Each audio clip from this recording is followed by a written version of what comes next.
Exactly. Well, look, you've hit on what I believe to be the very heart of the issue.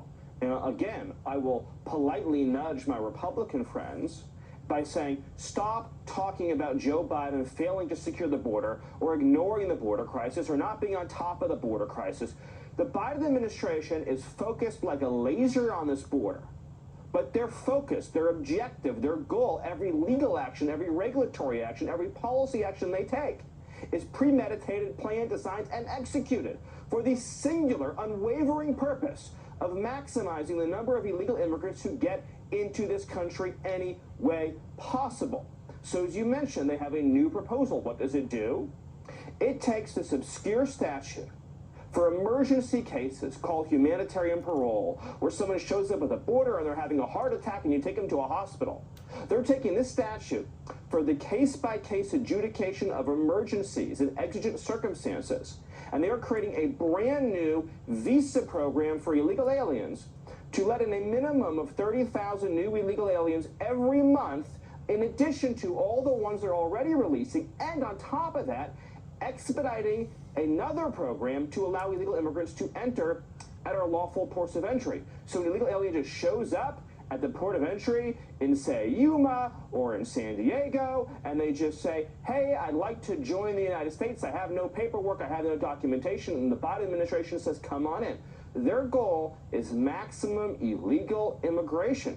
And so, again, we need to change the conversation from the issue of border security to how many people is Joe Biden illegally letting into our country compared to how many are being removed? Because interior enforcement has been shut down. So we have record numbers coming in, being released on purpose, and record low, shockingly low numbers being removed. And those numbers, the numbers being removed from the interior, have never been made public. And I would tell you, based on all my sources, those numbers are so low that if they are uncovered by the new House Republican majority, it will shock the nation. What is the position of the Republican minority in the U.S. Senate that does have power? I mean, there is a filibuster process in there.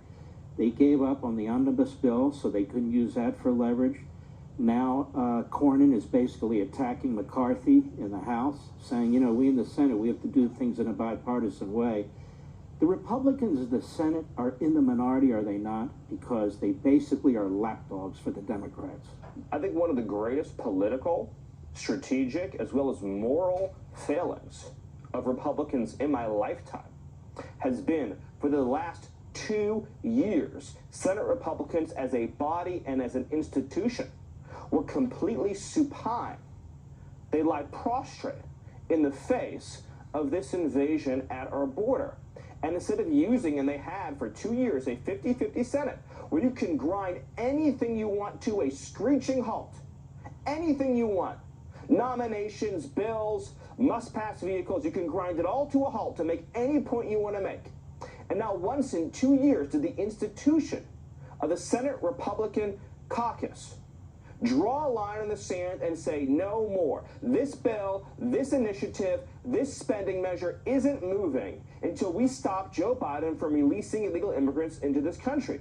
And I will tell you, there's somebody who has a proposal to do just that, and we need to start making the case for it in advance of next year's funding fight. Chip Roy from Texas, some of your audience likely knows, has worked on a bill. It's so short anyone can read it in 2 minutes, that stops Joe Biden from releasing illegal immigrants into the country. It basically forces Joe Biden to do what Donald Trump did for 4 years, which is you detain through removal. There is no option for release. That must be attached to a funding bill. And this time, for the love of God, Senate Republicans have to stand up. All right, more when we return.